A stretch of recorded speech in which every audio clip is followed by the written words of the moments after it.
가을이 먼저 왔죠? 화면에는 가을이 지금 가득합니다. 오늘 아침에 이렇게 카톡이 와 있어서 제가 평소에 잘 안 보는데 그냥 지우는데 우리 제자선교회 회장 목사님이 올리셨더라고요.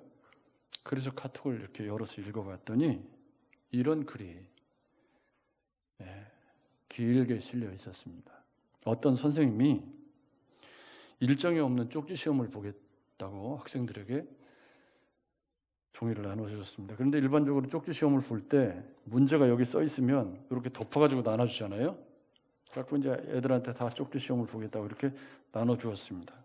제가 지금 카톡을 보고 있는데, 그 이제 다 나눠주고 난 다음에 학생들한테 시험지를 뒤집어라 그랬습니다. 그랬더니 이 A4 용지 안에 가운데 까만 점 하나가 떡 찍혀 있는 거예요.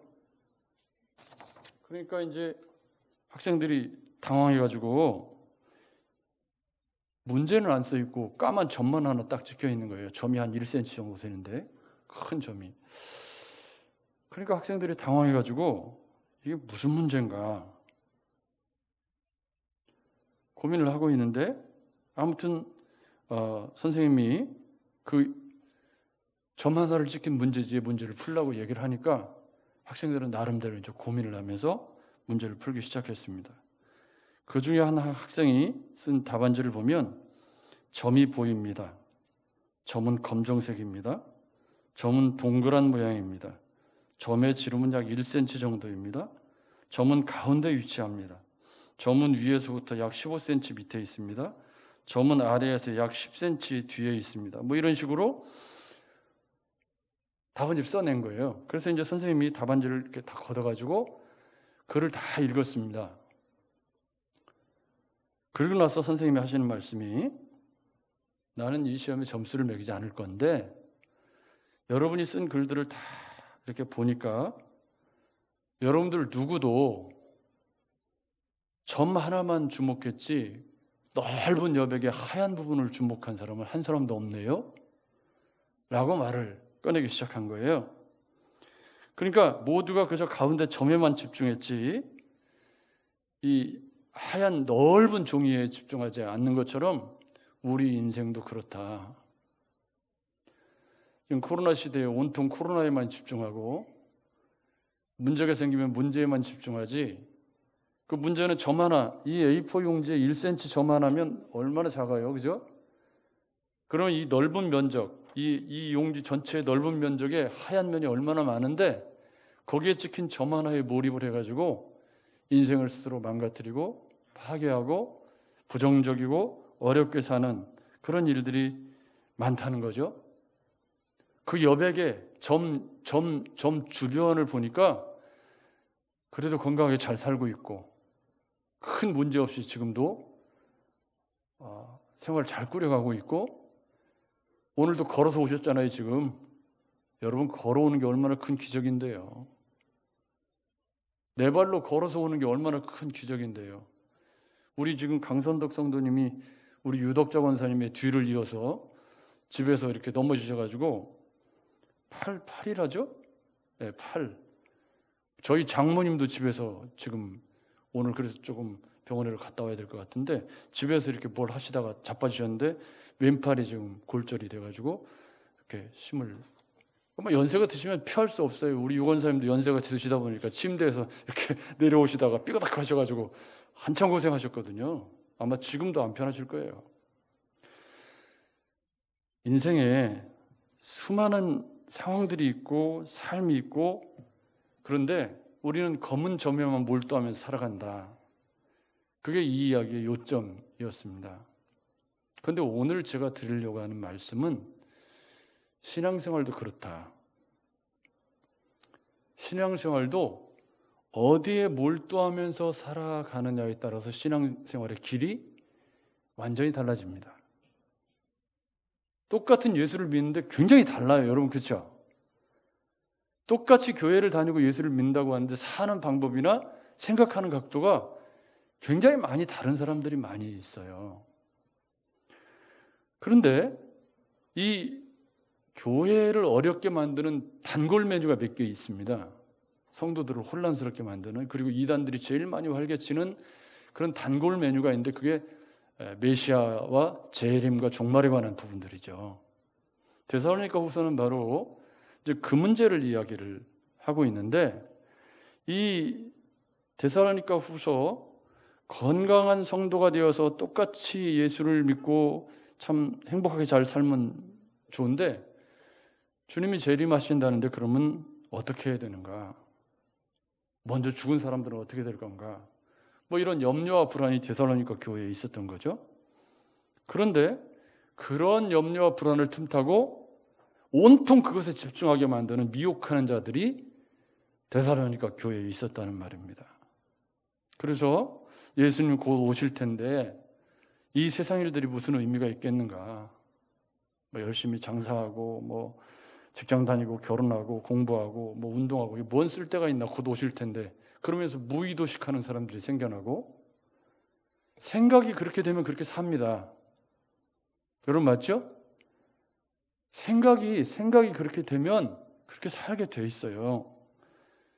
그런데 마태복음 24장 40절부터 41절에 보면 예수님께서 재림에 대해서 말씀을 하시면서 어떤 사람은 잠을 자다가 맞이할 것이고 어떤 사람은 밭을 갈거나 맷돌을 갈다가 재림을 맞이하게 될 거다 그럽니다.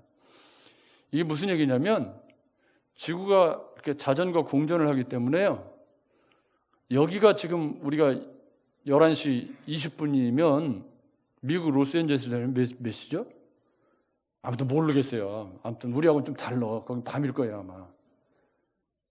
터키하고 여기하고는 9시간 차이인가 뭐 나는데요. 그러니까 똑같은 상황인데 우리는 밭을 갈고 있지만 어떤 사람은 자기도 하고, 근데 그때 주님이 오신다는 거예요. 기가 막힌 설명이죠.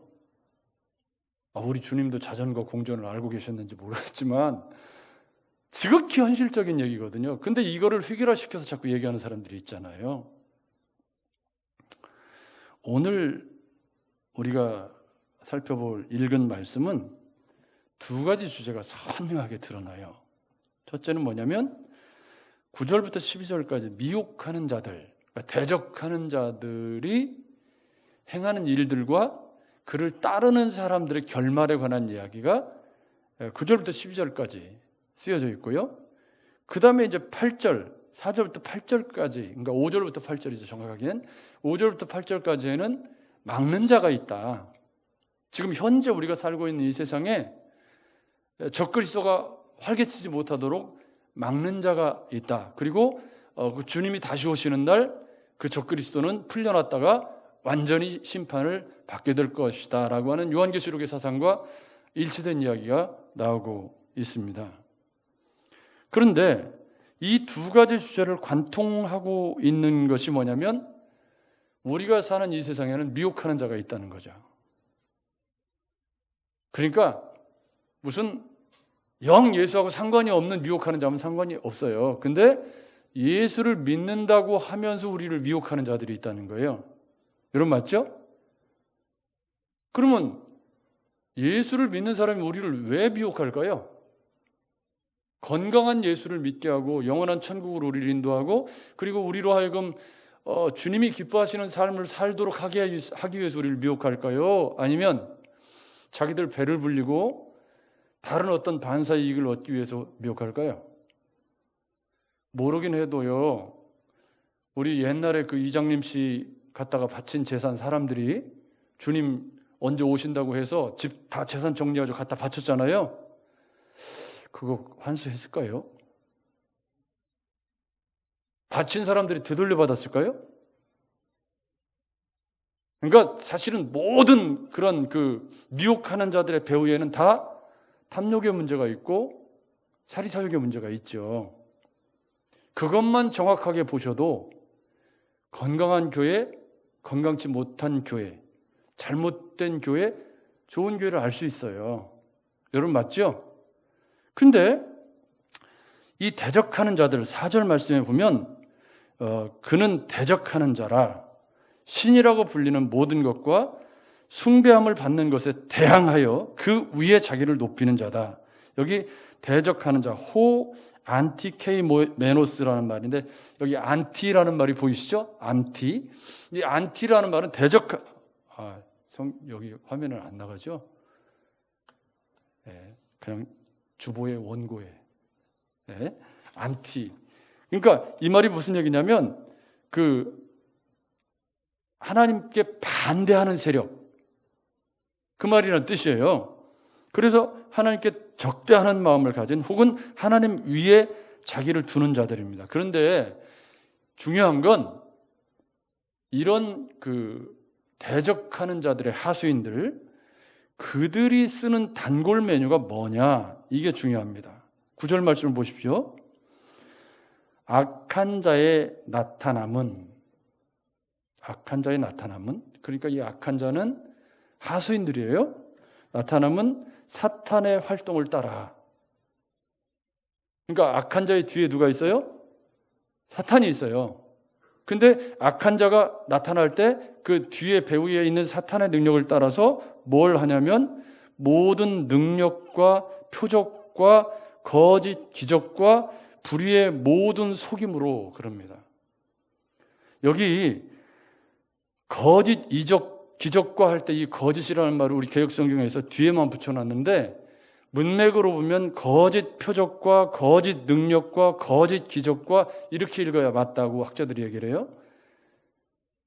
그런데 이런 능력이 나타나는 것이 이 사탄의 활동을 따라 악한 자들의 주 메뉴다, 그 말이에요. 근데 요한계시록 13장에 보면 바다에서 올라온 짐승, 땅에서 올라온 짐승, 기억을 더듬어 보세요, 여러분. 요한계시록에 보면 하나님을 대적하는 적그리스도의 세력에 대한 설명, 용으로부터 시작해가지고 용의 하수인들, 바다에서 올라온 짐승, 땅에서 올라온 짐승 이렇게 나와요. 근데 바다에서 올라온 짐승이 머리 하나가 상해가지고 이렇게 있다가 사흘 만에 살아나고 하는 그런 표적을 베풀고, 땅에서 올라온 짐승이 뭘 하냐면 큰 이적을 행하되 심지어 사람들 앞에서 불이 하늘로부터 땅에 내려오게 하고 짐승 앞에서 받은 바 이적을 행함으로 땅에 거하는 자들을 미혹하며 땅에 거하는 자들에게 이르기를 칼에 상하였다가 살아난 짐승을 위하여 우상을 만들라.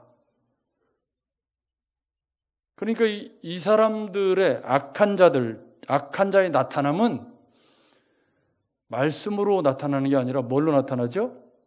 초자연적인 어떤 현상이나, 지난주에는 뭘로 했냐면 영으로나 또는 말로나 또는 우리에게 받았다는 편지로나 하고 이걸로 미혹한다고 그랬어요. 그러니까 영으로나 하는 것은 어디에 들어가서 뭘 봤다 뭐 이런 거라고 지난주에 제가 다소 과장되게, 굉장히 과장된 표현으로 이렇게 강대상에 앉아서 한 그런 얘기들도 하고 그랬잖아요. 그런 거라면 오늘 미혹하는 자들의 주 메뉴는 뭐냐면 거짓 표적과 능력과, 그러니까 이게 표적이 안 나타나는 게 아니고 나타나는 거죠. 그죠? 그런데 문제는 그것을 통해서 어디로 가느냐의 문제죠. 왜냐하면 이게 왜 문제가 되냐면 우리 주님도 사역하실 때 초창기 사역의 주된 메뉴가 뭐였죠? 소경의 눈을 뜨게 하고 앉은 병에게 일어나게 하고 그런 일들을 많이 하셨고, 사도행전 2장 22절에 보면 이스라엘 사람들아 이 말을 들으라. 너희도 아는 바와 같이 하나님께서 나사렛 예수로 큰 권능과 기사와 표적을 너희 가운데서 베푸셔서 너희 앞에서 그를 증언하셨느니라. 그러니까 표적과 기사를 베푸셔서 뭘 증언하신 거죠? 내가 너희를 구원하러 온 메시아다라는 걸 증언하셨어요. 그래갖고 그 증언을 통해서 예수님 뭘 하셨냐면 복음을 전하신 거죠. 그러니까 표적을 베푸시는 목적이 뭐냐면 택한 자들, 부르심을 받은 자들의 영혼을 구원해서 주님께로 인도하는 것이 목적이었던 거죠. 그렇죠? 그래서 주님의 모든 표적은 다 어디로 연결되냐면 그들을 그렇게 불러 모아서 말씀으로 인도해서 가르치셔서 천국 백성을 삼는 거예요. 그래서 열매 맺는 하나님의 자녀가 되도록 그들을 이끌어 가시는 게 표적의 의미, 주님의 표적의 의미죠. 여러분 맞죠? 근데 악한 자들의 나타남은 사탄의 활동을 따라 모든 능력과 모든 거짓 표적과 거짓 기적과 불의의 모든 속임으로 멸망하는 자들에게 있으리니 이는 그들이 진리의 사랑을 받지 아니하여 구원함을 받지 못함이라 그럽니다. 그러니까 이 사람들 따라가면 끝이 어떻게 되는 거예요? 진리의 사랑을 받지 못한다. 이 진리의 사랑이라는 말은 여기만 나오는 표현인데 복음이에요. 복음. 예수 그리스도의 생명의 복음. 그 생명의 복음을 사랑하지 않고 다른 걸 사랑하게 돼서 끝이 어떻게 돼요? 끝이 영원한 심판, 구원으로부터 멀어지는 결과를 초래하도록 하는 사람들이 표적과 기사를 베푼다 이 말이에요. 이게 보통 분별력이 필요한 일이 아니죠. 사실은 제가 이렇게 휴가 기간을 보내면서 코로나 시대에 좀 위로가 되는 말씀을 전하고 싶은데 지난주 이번 주가 전부가 다 조금 말세에 관한 조금 분별력에 관한 말씀이라서 고민을 엄청나게 많이 하고 시간은 많으니까 생각을 이렇게 하고 저렇게 하고 애를 쓰는데 그렇다고 이 본문을 건너뛰고 갈 수도 없고 참 많은 고민을 했습니다. 그렇지만 여러분, 이 말씀이 우리에게 주는 위로가 있어요. 그게 뭐냐면 이 코로나 시대에 어디에, 아까 저만화 이야기를 생각해 보시면서 어디에 초점을 맞추는 것이 건강한 그리스도인으로서 우리 시대의 빛과 소금이 될 수 있는 것인가. 특히 미혹하는 자들과 관련해서 저도 가만히 생각해 보면 젊은 날에 내가 구원받았다, 이거를 좀 체험적으로 알고 싶은 마음이 많이 들어서 신앙이 어릴 때, 근데 말씀에 집중하고 말씀을 가까이 하고 말씀을 읽고 하다 보면 그런 문제에 봉착을 안 해요. 왜냐하면 말씀 속에서 끊임없이 성령께서 깨닫게 하시고 말씀하시니까. 근데 말씀은 안 보고 뭔가 체험적으로 내가 주님을 알고 싶다는 그런 열망이 마음속에 생겨서 오살리기도원, 한월산기도원, 대안수도원 안 가본 데가 없어요. 젊은 날에 가서 안수도 받고 개도 방한한다고 그러길래 한월산에 몇 번이나 가서 이천성 목사님한테 그냥 외다리 타법으로 안수도 받고 별짓을 다 했는데 그래갖고 되지는 않더라고요. 방언도 안 터지고 심지어는 얼마나 손가락 집어넣고 혀 꼬부려가지고 별짓을 다 하고 해도 저는 안 되더라고요. 저는 개인적으로 구조가 그렇게 안 돼 있어요.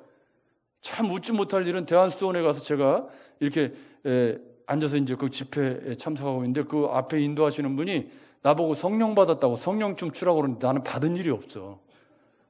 미치겠더라고요. 그래서 그 자리에서 나와가지고 안 갔죠, 그 뒤로.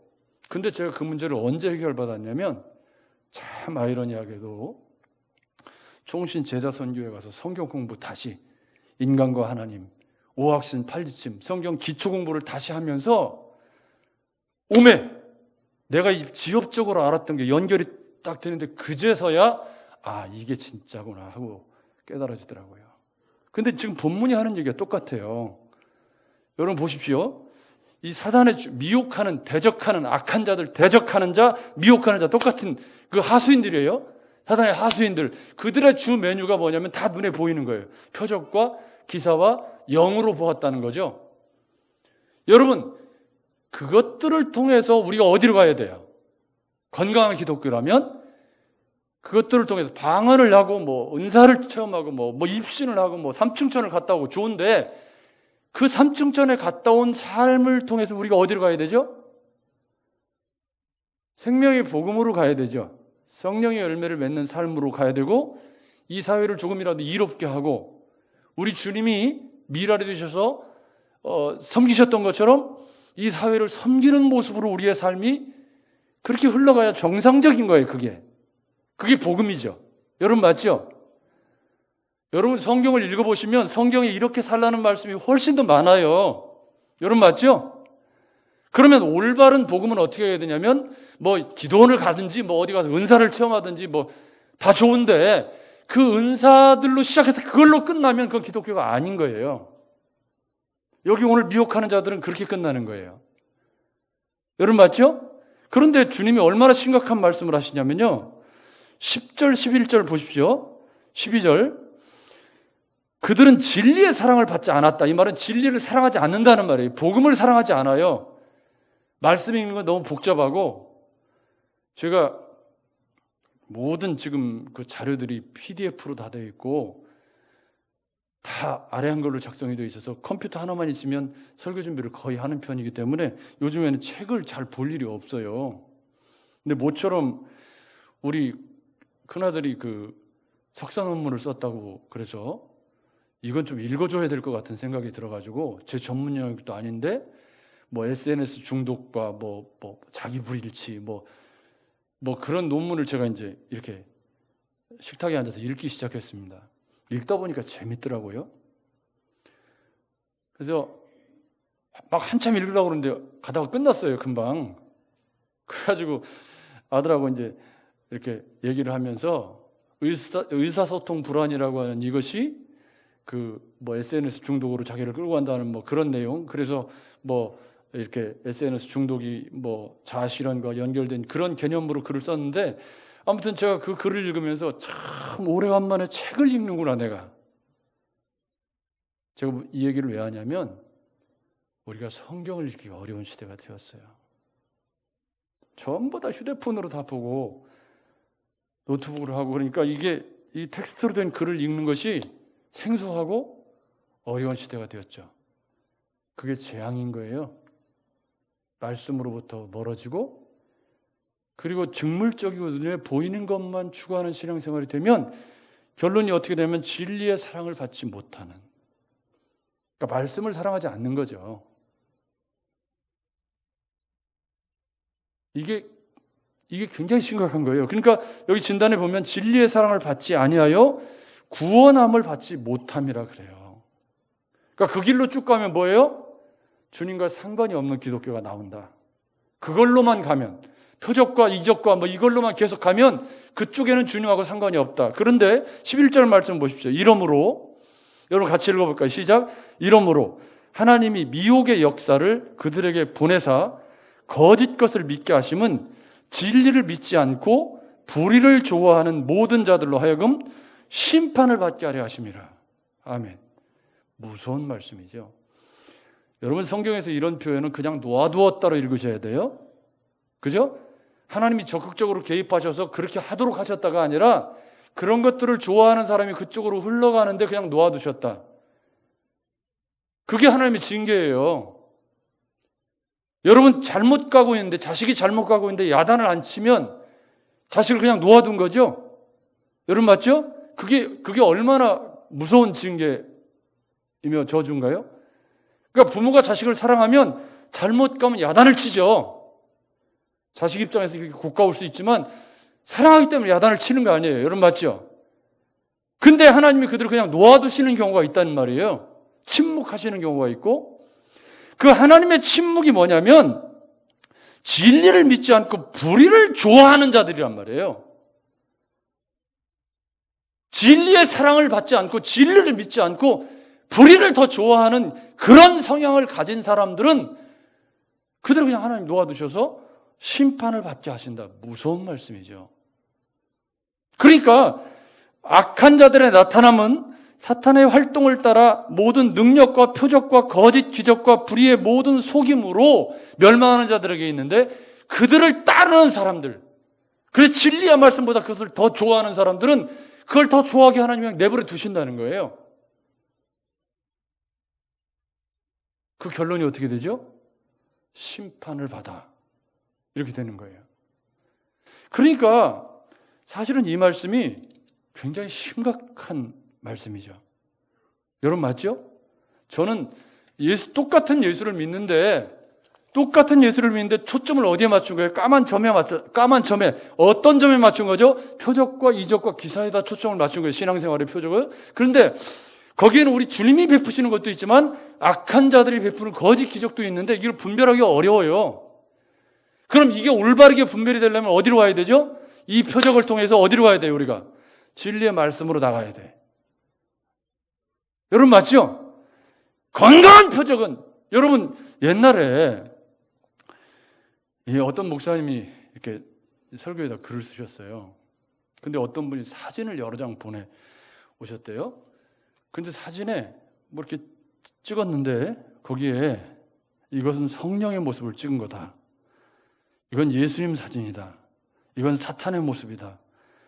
뭐 하늘에 십자가가 나타났다, 마리아상이 눈물을 흘렸다, 뭐 이런 사진들을 잔뜩 찍어갖고 보냈더라는 거예요. 그게 어쩌다고요? 저도 사진을 하는 사람이기 때문에 사진을 하다가 십자가 형상처럼 보이는 게 있으면 막 각을 맞춰가지고 십자가를 만들어가지고 찍어요. 또 하늘에 뭐 구름이 어떤 형상을 가지고 있으면 찍을 수 있잖아요. 여러분 맞죠? 그건 작가가 의도를 가지고 그렇게 찍은 거지. 거기다 의미를 부여하기 시작하면 요즘같이 구름이 막 두루뭉술이 떠가는데 거기에 마귀 형상도 나오고 별것도 다 나올 수 있잖아요. 여러분 맞죠? 그게 무슨 상관이 있나요? 그거랑 주님이랑. 옛날 부흥회 하다 보면 옛날에 요즘도 있는지 모르겠어요. 우리 교회는 성경 묵상을 중요하게 여기는 교회니까 제가 쓰러져! 이런 거 안 하니까. 근데 옛날에는 그런 일이 많았잖아요. 그죠? 기도원에 가면 혁 벌어지는 소리, 하고 장풍을 막 쏴가지고 잡아뜨리고. 금리빨이 되고 무슨. 여러분.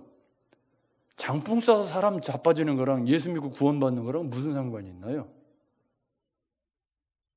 심지어는요, 막 이제 분위기가 달아올라가지고 부흥사가 하다가 내가 변비가 와가지고 똥을 못 싸고 있는데 은혜가 충만해가지고 화장실에 갔더니 똥이 쑥 빠졌다. 아멘!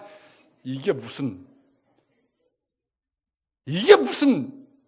기독교, 이게 뭐예요, 이게? 근데 그게 가능해지는 게 성령 회방죄라는 발목을 잡죠. 이런 걸 부인하면 성령 회방죄다, 막 이렇게 두루 협박 비슷하게. 근데 여러분, 그게 뭐 어쨌다는 거예요? 그렇게 해서 우리의 삶이 성령의 열매를 맺는 삶으로 가고 있는 건가요? 여러분, 그게 중요하죠? 여러분, 주님이 우리를 택하셔서 이 땅에 하나님의 자녀로 부르신 목적은 너무 분명해요. 보이지 않는 하나님 우리를 통해서 보여주는 삶을 너희가 살아라고 부르신 거잖아요. 여러분 맞죠? 여러분 맞죠? 맞아요, 안 맞아요? 근데 그거하고 금리빨하고 무슨 상관이 있냐고. 예수 그리스도께서 십자가 지신 거하고 이빨이 금리빨 되는 거 무슨 상관, 아무 상관이 없잖아요, 여러분, 그거랑. 근데 그것에 열광하고 그것으로 시작해서 그거로 끝난다면 그건 오늘 본문이 말씀하고 있는 악한 자들의 나타남과 별로 다를 게 없다. 설사 그렇다 하더라도 거기를 통해서 우리가 가야 될 길은 너무 분명해요. 그죠? 거기를 통해서 어디로 가야 되죠? 그러면 만약에 그게 성령의 역사라면 그것을 통해서 성령의 열매를 맺는 방향으로 신앙생활이 가야 되죠. 근데 계속 그것만 하고 있지, 계속 끝까지 그것만 하고 있지 말씀으로 안 간다면 그게 바로 미혹하는 자죠. 여러분 아닙니까? 이 문제는 너무 중요해 보입니다. 그런데 또 하나 중요한 문제가 있습니다. 지금 우리가 사는 세상, 4절부터 지금 우리가 사는 세상은 우리가 잘 알고 있잖아요. 영적 전쟁, 광야다. 여러분 맞죠? 우리가 일반적으로 배워서 알고 있는 건 뭐냐면 예수 그리스도께서 십자가에 죽으실 때 사탄의 정수리를 깨뜨렸다. 다 그렇게 배워 알고 계시죠? 맞죠? 그렇지만 사탄의 하수인들이 지금도 활동하고 있기 때문에 지금도 우리는 치열한 영적 전쟁 가운데 있다. 일반적으로 다 배워서 알고 있잖아요. 여러분 맞죠? 그 말은 무슨 얘기냐면 이 땅에 일어나는 모든 일이 하나님의 통치와 섭리 가운데 있다. 하나님의 허용 가운데 있다는 거죠. 여러분 맞죠? 그것으로 이 데살로니가 교회에다 설명을 할 때 막는 자가 있다. 이 막는 자에 대한 이 본문은요, 성경의 난해 구절에 속해요. 막는 자가 도대체 누구냐? 그래가지고 로마라고 하는 사람 별의별 학설들이 다 이렇게 나오고 있어요. 그런데 이 막는 자가 8절에 그때가 되면 불법한 자가 나타나니 주 예수께서 그 입의 기운으로 그를 죽이시고 강림하여 나타내심으로 패하시리라. 그래서 마지막은 결론이 똑같아요. 그죠? 주님 다시 오시면 완전히 사단의 세력도 멸하고 모든 일이 종결되어진다는 거예요. 그러면 지금 우리가 사는 세상에 막는 자가 있다. 이건 뭐죠? 하나님이 통치하시고 있는 거잖아요. 사탄이 활개를 완전히 치지 못하도록 사탄이 정수리를 깨셨고. 여러분 맞죠? 그래서 우리가 미혹하는 자도 우리를 미혹하지만 하나님의 통제 가운데 있고 하나님께서 그것을 제한하셔서 완전히 세상을 다 집어삼키지 못하고 여전히 건강한 그리스도인이 있는 거죠. 그래서 이 막는 자에 관한 복잡한 이론들에 대해서 저는 일반적으로 예수 그리스도께서 사단의 정수를 깨셨고 사단의 하수인들이 활동하고 있는 이 세상을 하나님이 통치하시고 있고 우리 안에 성령이 계셔서 그런 것들을 분별할 수 있도록 막아주고 있다. 그렇게 이해하는 정도로 충분하다. 여러분 맞죠? 왜요? 우리가 배워온 신학적인 지식에 의하면 우리 안에 성령께서 들어오셔서 뭐 하죠? 아닌 걸 아닌 거라고 깨닫도록 하시잖아요. 여러분 맞죠? 그게 막는 자의 역할을 하는 거예요. 그러니까 이게 무슨 얘기냐면 지금 우리는 미혹하는 자가 있어요. 있죠? 미혹하는 자가 활개를 치고 있죠. 대적하는 자가 활개를 치고 있다는 거예요. 지금 말세에 대한 미혹을 굉장히 많이 하고 있죠. 그런데 막는 자도 지금 활동하고 있다. 그런 말씀이에요. 지금 내용이. 그렇다면 그 말은 우리 안에 내주하신 성령님, 우리 안에 계시는 예수 그리스도, 하나님 아버지께서 우리로 하여금 이 잘못된 것을 분별할 수 있는 능력도 함께 주셨다는 의미가 되는 거죠. 여러분 맞죠? 그렇다면 이 말씀을 우리가 왜 제목을 축복된 신앙생활이라고 했을까? 여러분 본문에 축복된 신앙생활이라는 제목이 나올 본문이 아니잖아요. 지금 이게. 그렇죠? 제 스타일이 아니에요. 이 제목이. 왜 본문하고 아무 상관이 없는 제목을 여기다 써놨냐? 이게 제 마음입니다. 그렇다면 이게 잘못된 길로 가는 거라면 축복된 신앙생활은 뭘까? 어떻게 신앙생활하는 게 그러면 이런 미혹하는 자들, 악한 자들, 사탄의 나타남으로부터 우리가 건강한 기독교를 믿을 수 있을 것인가 하는 고민이 결론이라는 거죠. 어떤 게 진짜 축복된 신앙생활인가? 여러분, 은사도 좋고 체험도 좋고 뭐 삼중천에 갔다 오시는 것도 좋지만 우리 신앙생활의 결론, 예수 믿고 구원받아서 하나님 우리에게 기대하시는 건 삼중천에 갔다 오는 걸 기대하시는 게 아니에요. 뭘 기대하시는 거죠? 우리를 통해서 성령의 열매를 맺어서 인격적이고 성품적이고 윤리적인 성령의 열매들을 통해서 세상에 우리가 빛과 소금이 되어서 하나님을 모르는 사람들이 안 보이는 하나님을 우리의 삶을 통해서 보게 하시는 게 제사장 나라, 우리를 왕같은 제사장으로 부르신 목적이에요. 아멘? 아멘. 우리가 뭐 방언을 해도 좋고 뭐 뭘 해도 좋고 입신해도 좋은데 그걸 통해서 하나님 우리에게 기대하시는 건 성경 어디를 읽어도 구약 성경, 신약 성경 어디를 읽어도 결론이 항상 같아요. 그건 뭐냐면 제사장 나라다 우리가. 아멘. 우리가 이 세상에 하나님의 백성이라는 그런 삶의 열매를 맺도록 가시기 위해서 우리를 택하셔서 부르셨다. 이거는 구약 성경, 신약 성경 어디를 봐도 얼마 전에 묵상을 끝낸 이사야서도 결국 남은 자의 삶이 그 이야기를 하고 있잖아요. 그러면 우리의 점검 기준이 뭐여야 되냐면 내가 믿는 예수가 내 삶을 어떻게 변화시키고 있는가. 이적도 좋고 뭐 표적도 좋고 다 좋은데 그것이 지금 이 코로나 시대에 더 사회를 혼란스럽게 만들고 더 어렵게 만들고 사람들로 하여금 예수에게 적대적인 그런 삶을 살도록 만드는 것이라면 뭔가 문제가 있잖아요. 여러분 맞죠? 그래서 저는 축복된 신앙생활이 이렇다. 첫째, 히브리서 기자의 표현을 빌자면 예수 그리스도에게 영혼의 닻을 내리고 살아야 한다. 아멘. 그 말은 무슨 얘기냐면 예수 그리스도를 닮고 예수 그리스도를 따르고 예수 그리스도가 답이라고 하는 그런 신앙생활로 견고하게 흔들리지 않는 그런 삶을 살아가는 거다. 예수 그리스도를 닮는 삶만 살면 뭔 문제가 있겠어요, 여러분? 생명을 다른 사람을 위해서 희생하신 그 사랑을 이 사회에 내가 조금이라도 나누어 주겠다는 그런 마음으로 우리가 하루하루를 살아간다면 무슨 문제가 생기겠어요, 여러분? 그렇죠? 복음 위에 견고해져야 한다. 영혼의 닻을 어떤 유혹에도 흔들리지 않을 만큼 영혼의 닻을 예수 그리스도에게 내리고, 둘째는 그러려면 말씀을 먹어야 한다. 지속적으로, 꾸준히. 왜요? 거기에 우리의 길이 있으니까. 신앙생활을 어떻게 해야 되는지 답이 거기 있으니까. 그리고 어떻게 가는 게 올바른 길인지 이정표가 거기 다 있으니까. 아멘. 근데 성경을 안 본다는 거죠. 문제는 진지하게 안 읽고, 정말 고민하면서 머리를 때리면서 성경을 안 읽고, 이게 무슨 뜻일까 고민하고. 제가 블로그를 벌써 이제 십몇 년 하다 보니까 거기에 막 별의별 사람들이 뭐 의문도 쓰고 저를 가르치는 사람도 있고 뭐 별 사람들이 다 있습니다. 제가 주인장이기 때문에 저만 읽고 여러분들은 못 읽는 댓글들도 꽤 많거든요. 그럼 거기에 뭐 별의별 글들이 다 올라오는데, 그들 중에 정말 말씀을 붙잡고 고민하는 사람들이 있더라고요. 이번 주간에 영상이 아닌 글로 제가 올리니까 읽기가 참 어려우시죠? 그만큼 우리가 글 읽는 걸 어려워하는 시대예요.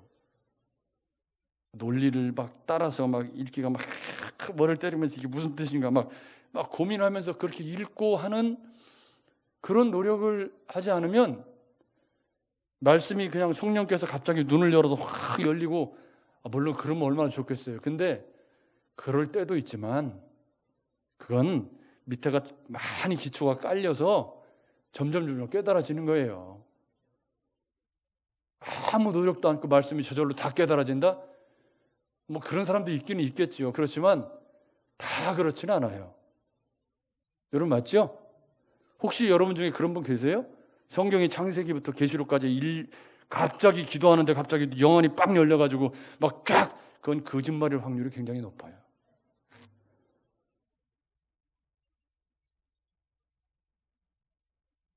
그러니까 매일 꾸준히 말씀을 가까이 하고, 그리고 뭐 해야 되죠? 그리고 말씀대로 살려고 노력해야지. 그 말씀대로 살려고. 그래야 열매가 맺히죠. 근데 제가 단언컨대 그렇게 살면 신앙생활이 행복해집니다. 야, 이거 아무도 아멘 안 하면 안 되는 건데 다시 박자 맞춰서.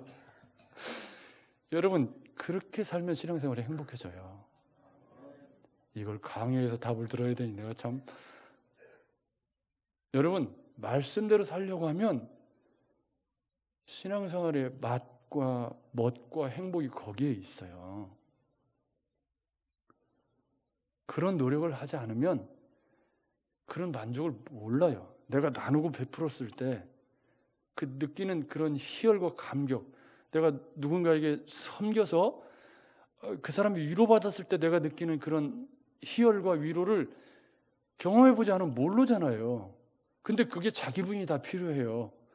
처음에는 굉장히 어렵지만 한 번 하고 두 번 하면 조금씩 그게 재미가 있고, 그런 속에서 삶에 부딪혀오는 문제들을 그런 사랑으로 이렇게 잘 안고 넘어갈 수 있는 넉넉함이 우리 속에 자라가기 시작하면 그 사람의 인격과 삶이 변하는 거죠.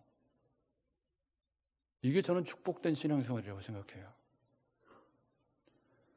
체험은 그 길로 가기 위한 안내자 역할을 하는 걸로 만족해야 돼요. 여러분 맞죠?